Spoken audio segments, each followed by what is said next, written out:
Olá, hoje vamos estar estudando o tema sobre a criação do homem. Vamos dar como título: E Deus os criou, homem e mulher. A criação do homem sempre foi motivo de polêmica por muitos estudiosos, cientistas. Porém, nós temos um manual claro sobre o tema, que é a Santa Bíblia. No livro de Gênesis, no capítulo 1, no versículo 26, diz: E disse Deus: façamos o homem à nossa imagem, conforme a nossa semelhança, e domine sobre os peixes do mar, e sobre as aves dos céus, e sobre o gado, e sobre toda a terra, e sobre todo réptil que se move sobre a terra. Essa é a declaração mais confiável que nós temos sobre a criação do homem. Em um estudo anterior, nós comentamos sobre a criação dos céus e da terra. E nesse sexto dia da criação, depois de concluir sua obra criadora, Deus sentiu a necessidade de algo mais pessoal, algo inteligente e que pudesse ter comunhão direta com Ele. Observe estas palavras em Gênesis, no capítulo 2 e versículo 7. E formou o Senhor Deus o homem do pó da terra, e soprou em suas narinas o fôlego de vida. E o homem foi feito alma vivente. Naquele exato momento, no qual Deus sopra em suas narinas o fôlego da vida, o homem foi feito, naquele instante, alma vivente. E a declaração de Gênesis continua dizendo, no versículo 28 do capítulo 1, e Deus os abençoou, e Deus lhes disse: frutificai e multiplicai-vos, e enchei a terra, e sujeitai-a, e dominai sobre os peixes do mar, e sobre as aves dos céus, e sobre todo animal que se move sobre a terra.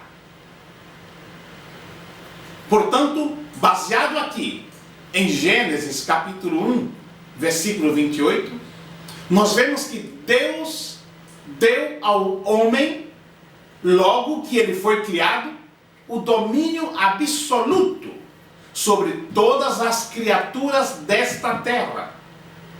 Observe que, no momento da sua criação, Adão já era um homem adulto, totalmente capaz de trabalhar.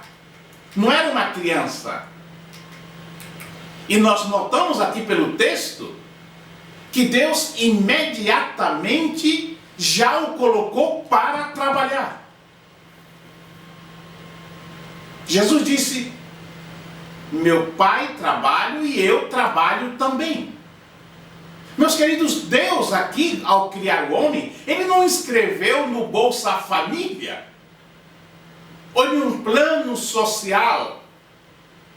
O Senhor não disse a ele: bem, Adão, fica em casa vendo um pouco de televisão agora para relaxar, fica sentado um pouco, depois levante para dar uma caminhada, ou passa na academia, ou vai jogar bola. Não.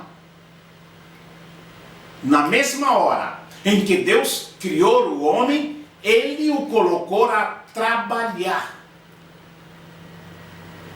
Depois da criação do homem, é que vem a criação da mulher. O Senhor Deus disse: não é bom que o homem esteja só. Vou dar-lhe um auxiliar que lhe seja adequada. Você nota que durante toda a criação, tudo que Deus fez era bom. E aqui encontramos na história o primeiro não bom na face da terra. Não é bom que o homem esteja só. Isso em Gênesis capítulo 2, ainda no versículo 18. Então, o que é que Deus faz? Então Deus mandou ao homem um profundo sono. E enquanto ele dormia, diz a Bíblia, que tomou-lhe uma costela e fechou com carne o seu lugar. E da costela que tinha tomado do homem, o Senhor Deus fez uma mulher e levou-a para junto do homem. Foi o primeiro casamento. Então, a Bíblia diz, no capítulo 2, versículos 21 a 24 de Gênesis: eis aqui agora, disse o homem, Adão, o osso de meus ossos, e a carne da minha carne. Ela se chamará mulher, ou varoa, porque foi tomada do homem, ou do varão. Por isso, o homem deixa o pai e sua mãe, para se unir à sua mulher, e já não são mais que uma só carne. Sim, meus queridos, tudo bem, Deus criara a mulher para que o homem não estivesse só. Porém, este não foi o único motivo pelo qual a mulher foi criada. Deus disse: far-lhe-ei uma ajudadora idônea para ele. Então nós temos aqui um Deus que cria um representante legal no planeta Terra. Não sabemos quando, mas nós dizemos que numa época completamente remota, num passado desconhecido, a divindade propôs a criação de um ser que pudesse desfrutar de comunhão com Deus e para ser o seu representante aqui na terra. Esse ser foi o homem. E a Bíblia nos ensina que ele foi criado à imagem e semelhança de Deus. A imagem do hebraico tselem significa a expressão da realidade. O homem possui uma natureza trina, pois é constituído de espírito, alma e corpo. Se nós observarmos no Novo Testamento, em 1 Tessalonicenses capítulo 5, versículo 23, diz: e o mesmo Deus de paz vos santifique em tudo, e todo o vosso espírito, e alma, e corpo, sejam plenamente conservados, irrepreensíveis, para a vinda de nosso Senhor Jesus Cristo. Então, nós notamos aqui que o homem, ele é composto de espírito, alma e corpo. Ele possui uma natureza espiritual, que é o que o coloca em contato com Deus. Quando Paulo escreve aos Coríntios, em 1 Coríntios, no capítulo 2, no versículo 11, ele diz: porque qual dos homens sabe as coisas do homem, senão o espírito do homem que nele está? Assim também ninguém sabe as coisas de Deus, senão o Espírito de Deus. E justamente é esta imagem, que é a substância espiritual e inseparável da alma, e que não pode ser separada do homem vivente. Enquanto ele vive aqui na terra, ele tem espírito. Porque é esse espírito que deu vida à alma. Mas a Bíblia também diz que o homem, além de ser a imagem de Deus, ele é a semelhança de Deus. A palavra semelhança corresponde ao caráter moral que pode separar-se da substância ou essência, e que foi perdida na queda do homem através do pecado original. Ele continuou tendo a alma, mas sem o caráter moral divino. Isso fica muito claro em 1 João, no capítulo 2, capítulo 3, versículo 12 de 1 João, e também no Salmo 17, no versículo 15. Agora, eu quero dizer que imagem e semelhança não são termos para compreender-se materialmente, sim espiritualmente.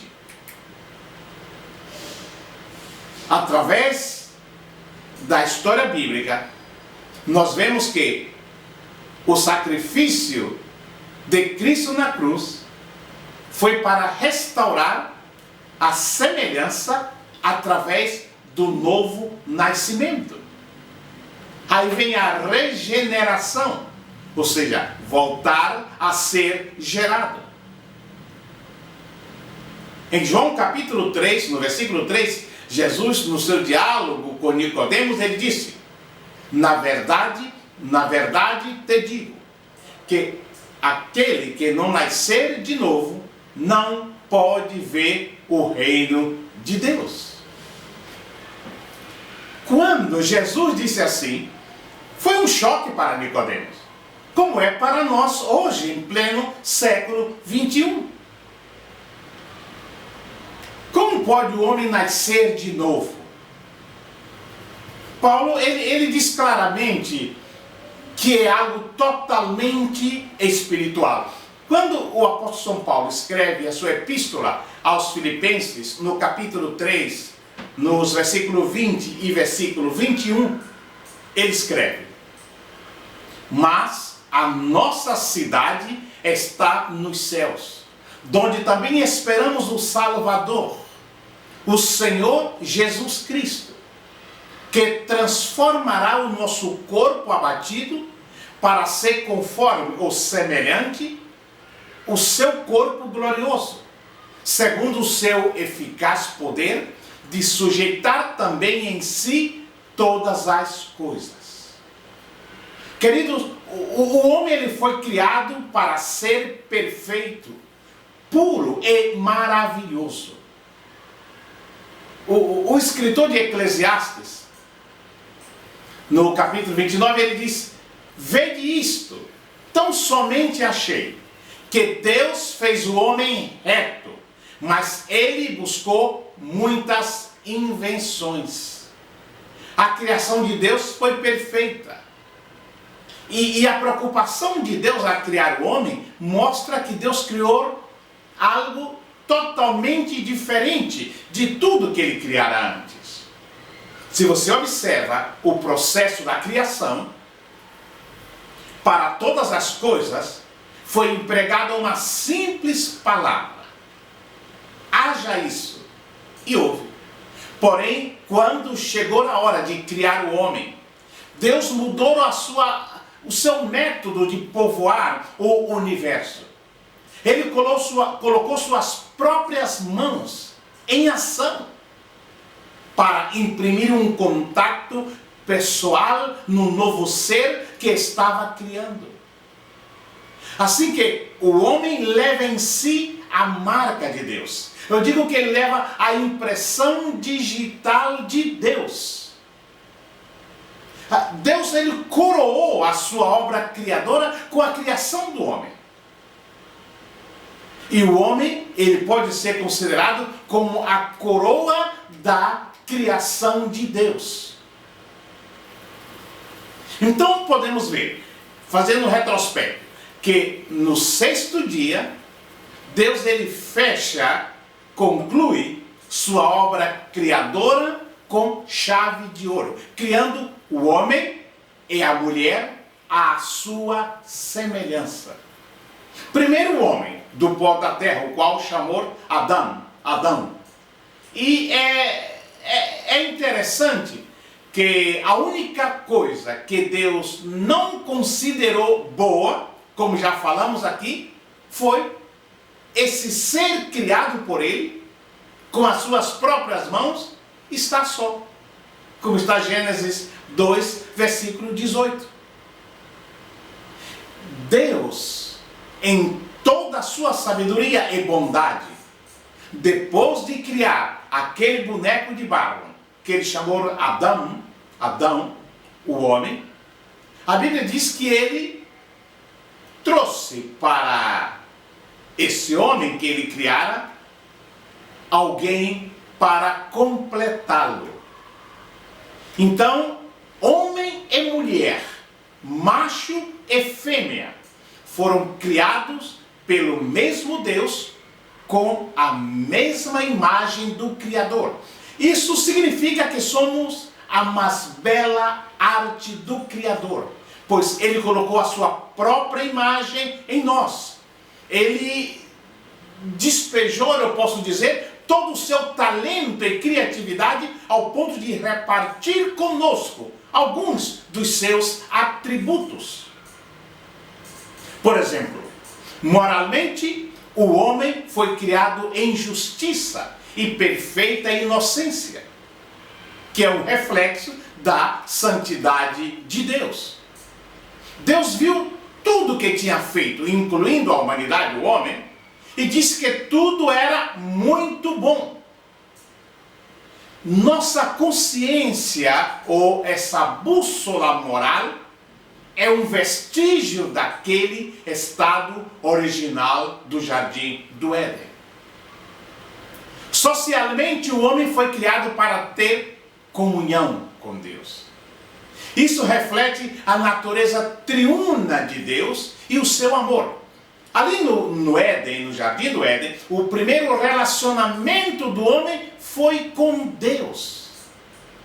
Isso indica a comunhão com Deus, essa koinonia, essa comunhão com Deus. E Deus fez a primeira mulher porque não queria que ele estivesse só, que ele tivesse comunhão com alguém mais, além do seu Criador. Mentalmente, o homem foi criado como um agente racional e com poder de escolha, o livre-arbítrio. Em outras palavras, o homem pode raciocinar e fazer escolhas, eleições. Isto é um reflexo do intelecto e liberdade de Deus. Por quê?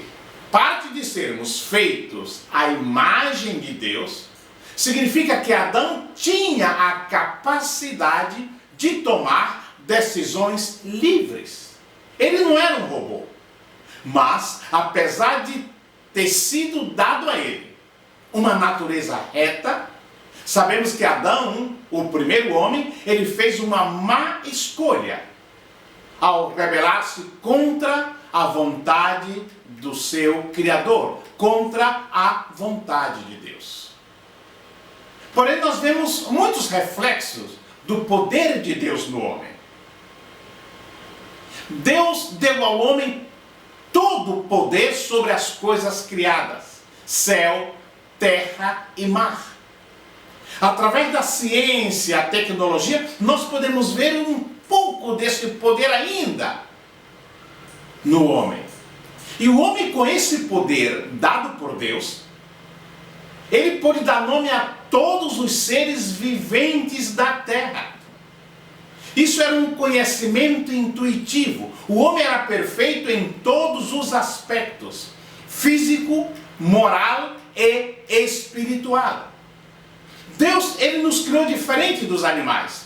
Deus decidiu transbordar do seu ser na criação do homem e da mulher. Esse é o significado de sermos criados à imagem de Deus. Nós possuímos qualidades especiais que fluem do próprio Deus. Somos seres racionais, temos sabedoria e senso de justiça. Somos criativos como o Criador, capaz de inventar e fazer algo novo. Somos a parte da criação com maior potencial para glorificar o Deus Criador, pois compartilhamos o quê? compartilhamos as características semelhantes a Ele. Homens e mulheres possuem esse grande privilégio de representar alguns atributos de Deus aqui na terra. Todos somos importantes da mesma maneira para Deus. Mesmo de diferentes jeitos e com diferentes personalidades, homens e mulheres têm o mesmo potencial para refletir a glória de Deus. Mas isso não significa que foram criados para exercerem os mesmos papéis. Isso é muito importante. Antes de voltar a tocar nesse tema, há uma pergunta que me fazem sempre na faculdade teológica e na igreja também. Disse, pastor, por que existem duas narrativas diferentes sobre a criação em Gênesis? No capítulo 1 e no capítulo 2. É simples. Gênesis, no capítulo 1, versículo 1 disse, no princípio criou Deus os céus e a terra. Depois, em Gênesis capítulo 2, versículo 4, aparenta ser o caso de que tem uma história diferente sobre a criação. E daí surge uma ideia errada sobre a criação e sobre as duas narrativas da criação do homem. A ideia errada sobre a existência das duas narrativas é bastante comum. No entanto, vamos ver que essas passagens descrevem o mesmo evento da criação. Não é uma criação diferente. Ao eloísta, ao javista, tudo bem. Elas não discordam sobre em qual ordem as coisas foram criadas. Portanto, não se contradizem. De acordo com a opinião errada, Gênesis 1 afirma que Deus criou a terra, então a vegetação, então os animais, então o homem. De acordo com a opinião errada, lamentavelmente, muitas pessoas diz que na segunda narração mostra um grande conflito das declarações bíblicas. De acordo com isso, que diz que Deus criou a terra, depois a vegetação, depois os animais, então o homem, enquanto que Gênesis 2 afirma que Deus criou a terra, então o homem, então as plantas, então os animais. Na verdade, enquanto Gênesis 1 descreve os 6 dias da criação, é um 7º dia para descanso. Gênesis 2 descreve apenas um dia da semana da criação, que é o 6º dia. E aí nós podemos ver que não há nenhuma contradição. O texto disse, então formou o Senhor Deus ao homem do pó da terra, e lhe soprou nas narinas o fôlego de vida, e o homem passou a ser alma vivente. Aí no versículo 7. Aqui, ao apresentar a linhagem humana dos céus e da terra, na era quando foram criados, o autor retrocede na sequência cronológica ao 6º dia, quando Deus criou o homem, um lugar apropriado para começar. Nós podemos encontrar essa ferramenta literária que quer dizer retroceder na sequência cronológica para entrar em detalhes e também em outros lugares da Bíblia esse ato de retroceder. Por exemplo, considere 1 Reis capítulo 6. No capítulo 6 de 1 Reis, lemos sobre a construção do templo de Salomão. A construção é terminada com o último versículo do capítulo, que é o versículo 38. Diz assim: e no ano 11º, no mês de Bu, que é o 8º, se acabou esta casa com todas as suas dependências, tal como devia ser. Levou Salomão 7 anos para edificá-la. Então, o primeiro versículo do próximo capítulo, o autor segue a descrever a construção do templo. E ele diz: edificou Salomão os seus palácios, levando 13 anos para os concluir. No versículo 12, o autor termina com o palácio de Salomão. Então, no versículo 13 do capítulo 7, ele volta ao início da construção do templo. Com isso, voltando em sua sequência de tempo, o que ele tinha completado no capítulo 6, antes mesmo de descrever a construção do palácio no capítulo 7, desta mesma forma, o autor de Gênesis, ele apresenta a criação do homem no 6º dia, no primeiro capítulo, porque o homem é o ponto principal da história da criação. Então, no 2º capítulo, o autor retorna ao 6º dia para entrar em mais detalhes sobre a narrativa que começa no capítulo 2, versículo 4, e que dura até o capítulo 5, versículo 1, onde a próxima narrativa começa. Não existe conflito aí.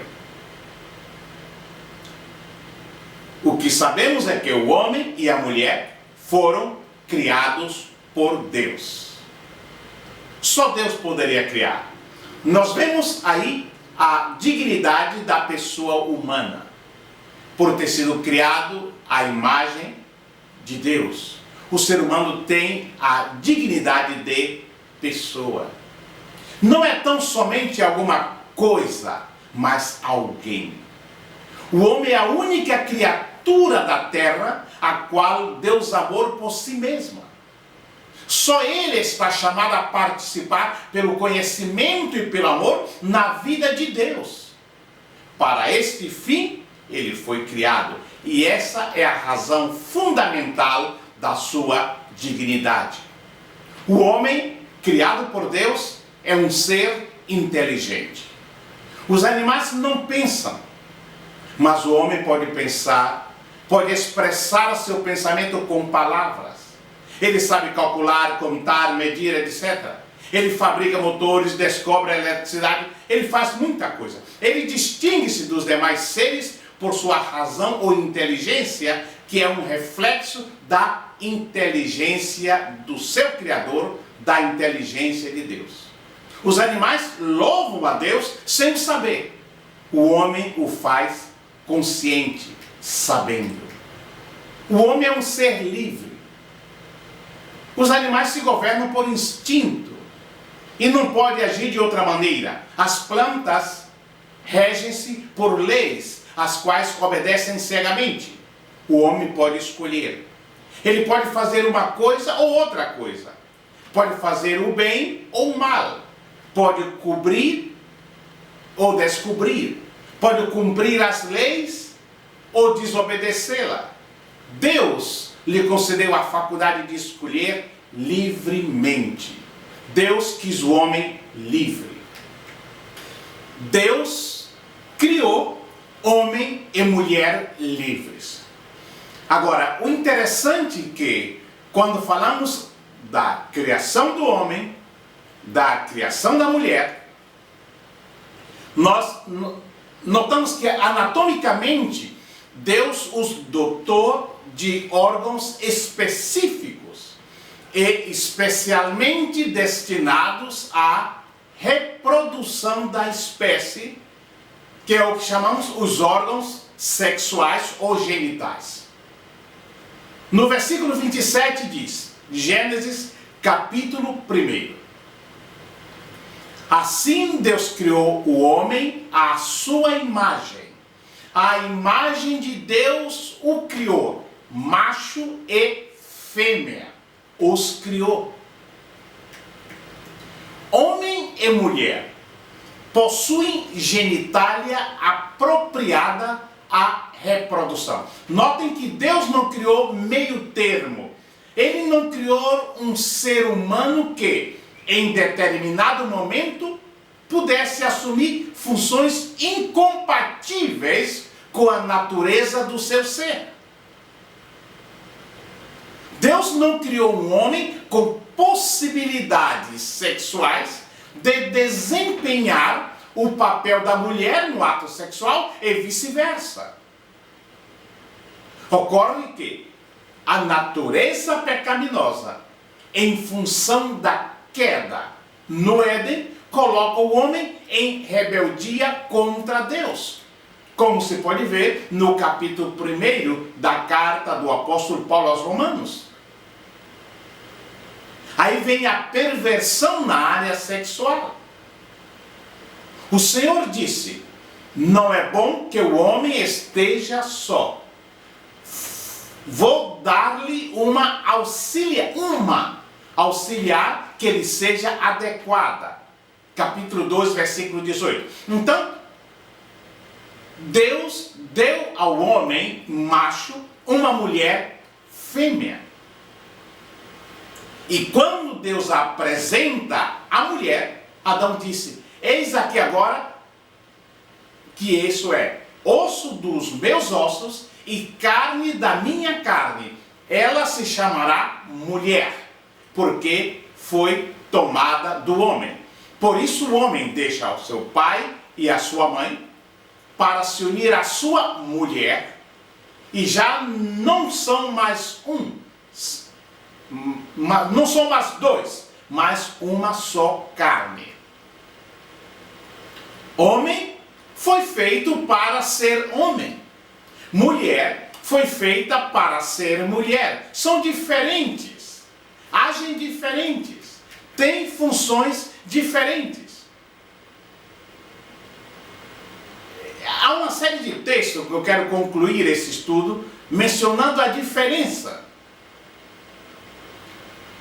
Em Efésios capítulo 5, versículo 25 a 26 diz: vós, maridos, amai vossas mulheres, como também Cristo amou a igreja e a si mesmo se entregou por ela, para a santificar, purificando-a com a lavagem da água pela palavra.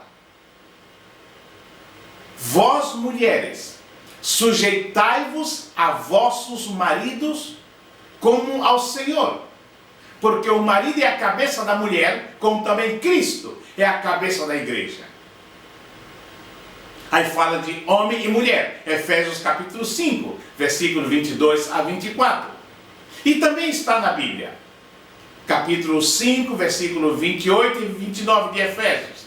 Assim devem os maridos amar as suas próprias mulheres, como a seus próprios corpos. Quem ama a sua mulher, ama a si próprio. Porque nunca ninguém odiou a sua própria carne. Antes a alimenta e sustenta, como também o Senhor à igreja. Versículo 33 de Efésios 5.